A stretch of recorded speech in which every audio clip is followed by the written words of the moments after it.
สบายดีพี่น้องมากินข้าวกับไส้กรอกมื้อนี้เป็นวันนั้นวันคนทุกคนที่รอวันรวย ทุกคนรอวันรวยพี่น้องวันที่หวยออกน้องออโต้บอก066ก็ไปใส่บ้าขนเสื่อมต่อกับเราแล้วก็มีการแต่ว่าแล้วงานก็เบิ่งเล็กน้อยโอ้ยมือถือหนามาเนี่ยทุกคนเด็ก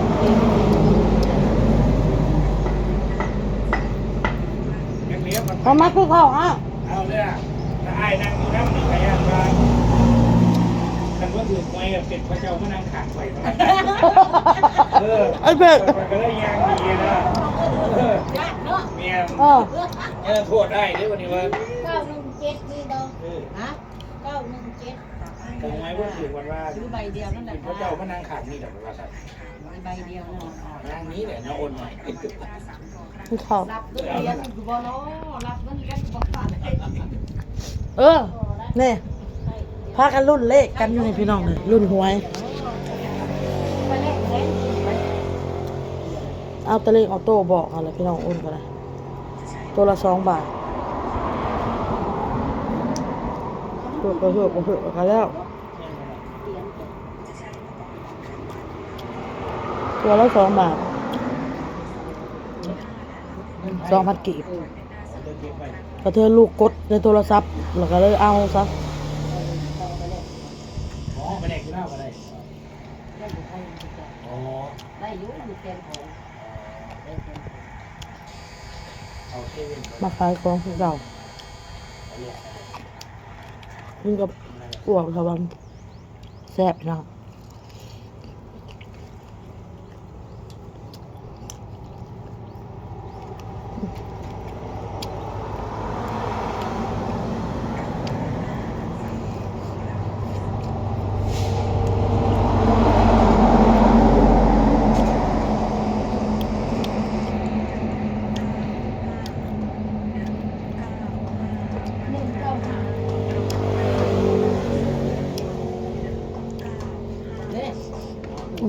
แล้วบอกล่วงหน้าก็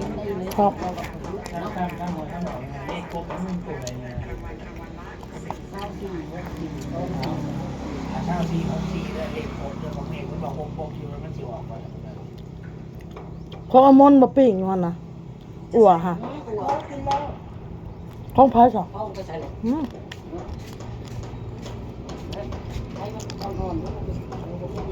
ครับ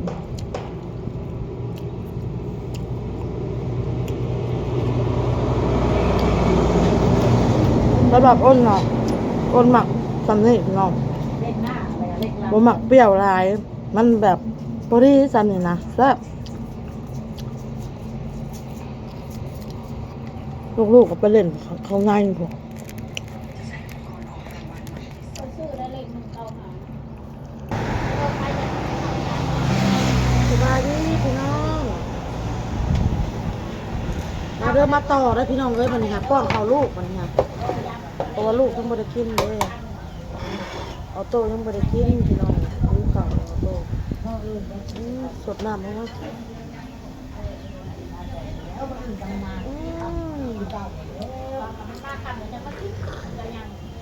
มาคำถามเดี๋ยวบรรดาตัวเองถ้ากินมันกันอยู่ในเขาสั่งยังช่วงท้ายช่วงท้าย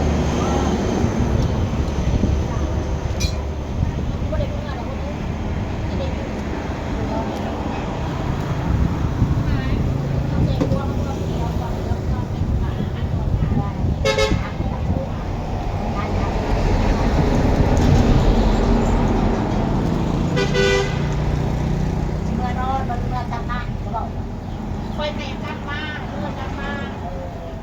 เวลาเราต้องเงินซื้อว่าพร้อมกันคุละก็เบิ่งดูวันที่เท่าไหร่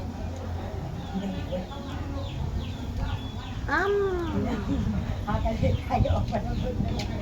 มาฟังแค่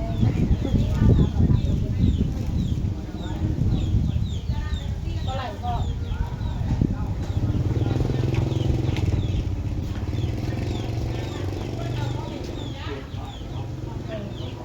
โอ้ โตหิวเขาเนี่ยลูกแม่เอาน้ำให้เขาเด้อเอาน้ำให้ก่อนแม่เอาน้ำให้ก่อนกินข้าวเอาเส้น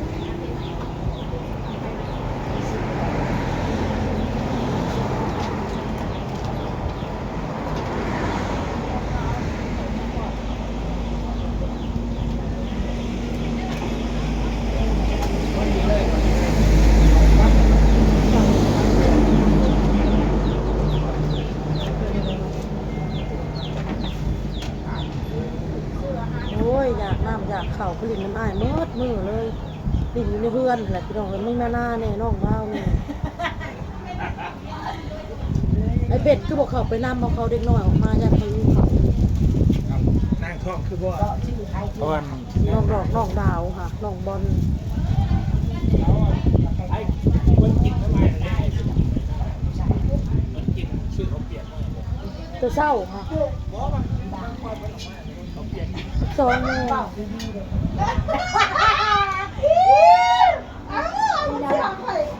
ลูกชายเขาเขาจ้างเขาเลี้ยง โอเค มาเต้นให้เขา1,000กับเขา1,000เดือน อันจากเขาเรียกนี่ แม่ คือว่าลูกไปเทะว่าตัวไปปาก แล้วก็ลูกเขาแท้ๆแล้วเนาะน้อย จงยังว่าปะได้คืออีวันนอนปากอะไรไปวันปาก ๆแล้วมันมีคนเปิดให้ คนกันกันนะ แม่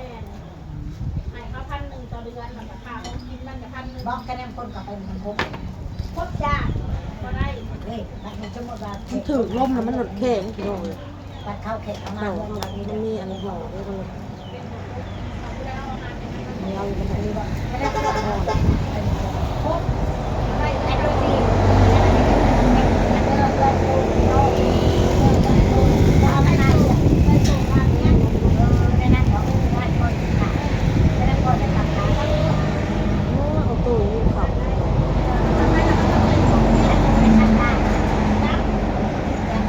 เอ้าประเทศไทยเขาเจ้ามีและเขามาหลอกซักเขาไม่ได้เสียเงิน อันนี้โดน พวกเทศบาลเขาดูแลพวกสัตว์พวกแมวเล่นก่อนเขาอนุรักษ์ไว้บ้านประเทศไทย นี่ นี่ ได้เชื่อได้ มันขาดมันก็ได้ไรมาเนี่ย มาบอกยันมา ติดคุกใดเอง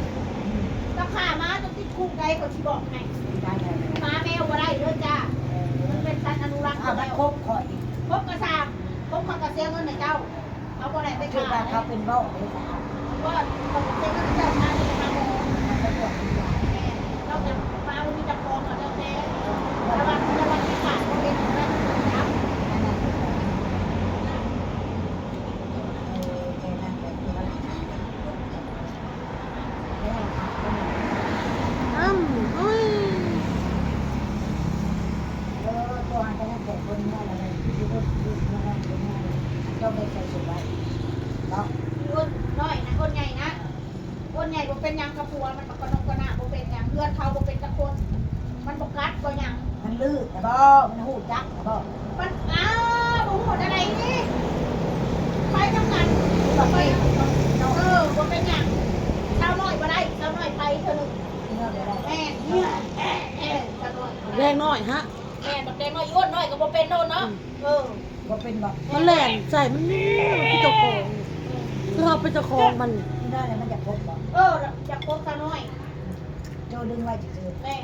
เช้าน้อยบ่ได้ ๆเรามันยาก อ้าวไผก่อเฮ็ดเป็นเธอ สุดปิ้ง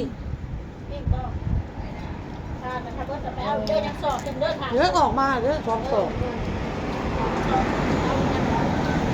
ที่แม่เหรอวะ โอ้อาชีพโอ้ยน้ำมันน่ะบ้านบาทน้ำมันละลาย หวานกะลับบ่ได้ใส่น้ำตาล แล้วว่าบ่ใส่ปลาแดก ก้นดูกระแดกขวดเนี่ยมันมีน้ำตาลมันก็ออกหวาน เนาะหลานค่ะเขาพ่นน้ำตาลเสร็จแล้ว เต็มๆหมดเลย หิวข้าว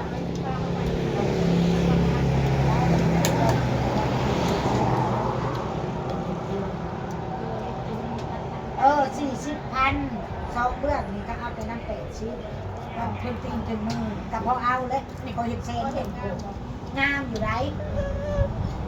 ไอ้คนนี้ก็เห็นเซนเลย หิวข้าวลูก เอาแล้วมากันมาก ข้าวหมออัน ก็ เดี๋ยวแบบคนมัน กระดาษ กินข้าวกินน้ำบ่ดาวน้ำเสาร์น้อยมัน มา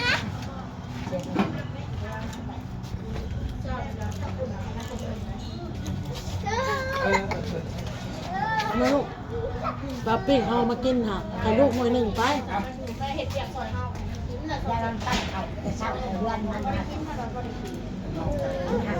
กิน นี่แม่ลงก่อนกินข้าวหลัง โทรศัพท์ เอาโทรศัพท์คนมาเด้อบ่ลูก เผ็ดแล้วนั่นโน่อ้ำว่าลูกสาวจะได้หุ่นต้องมันสิงามด้วย แม่น ไปเอาตังค์มาให้ หุ่นมันดีด้วย เอาหลังนะ เราเป็นทาง ไปเอาตังค์มาลงไปตังค์หัวโป่งนะ เข้าไปว่า ด้านกันหน้ามันจะ เข้าไปลูกสาวพกไปกินแน่ กินกันทำไมเอาเป็นไก่โตนมา กิน กิน ใครแม่กินละ ลูกสาวโคกบ่ ลูกสาวพกเลยแม่แขก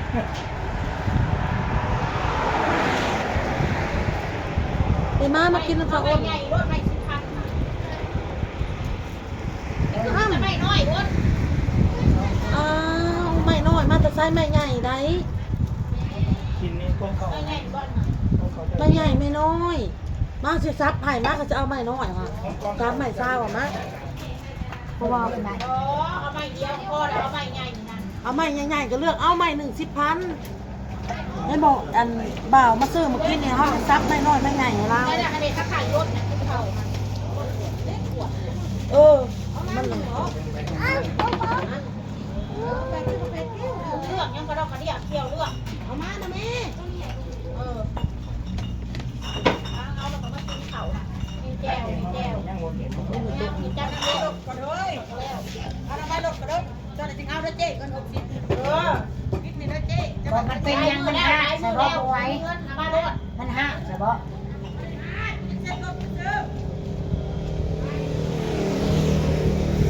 ถ้าไปเสียดหมองเรานอนเรายังอะไร ตำรวจในเพจขี่รถคันนี้ไง ก็เขาว่าท่านนะ มันชื่อที่เหรอชื่อ มาเข้านะ ได้เกิดเข้า ลายจักร้อยรอบจะได้ ก็ยังว่าไปทุก แต่ว่ามันทันละเท่าไรพวกมันนั่นจักละ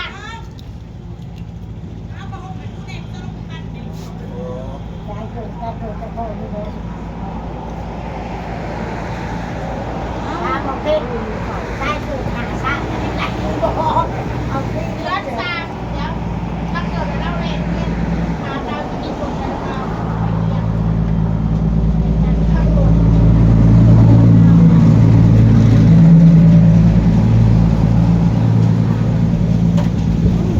ปน้อง เราละพี่น้อง เอาไปเรียนกี่น้องเอา น้อง นี่ลูกนี่เขานี่ คุณหน่อยกินหนอที่มันละ กินนะกินมันหมดของเขา ตอนไข่เอฟซี ด้วยถูกป้า โอ้ยตื่นใจไปหมดมันกับโมเมนต์เนาะว่า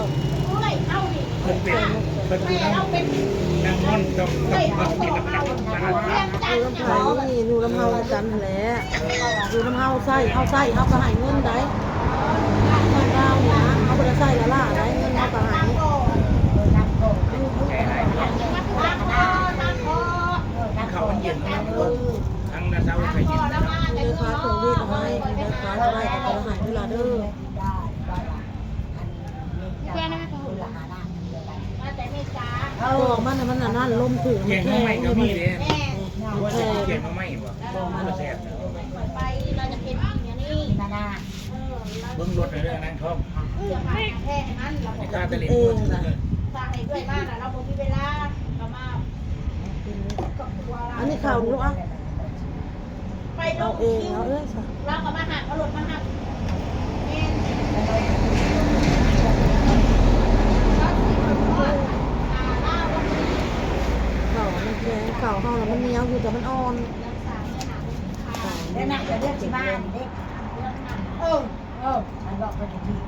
เดี๋ยว แม่แล้ว จะเลือกที่บ้านเด็ก อะไรแม่แล้วเขาแค่พิษค่าแล้วก็มีนานี่มีนา1 2 โอ้ย 3 แซ่บแซ่บแซ่บแซ่บแซ่บ เดือนหนึ่ง น่ะกระเดือนที่บ้านนี่เลือกที่บ้านนั่นเลยสัก ต้องถูกต้อง ให้ถิ่มน้ำผักเอาละ แล้วมันโตไปฮัน โทรศัพท์น้องแพร เ โอเคเด้อพี่น้องเด้อไปก่อนคลิปนี้ก็ได้ก็จะเปิดเพลงบุญวัน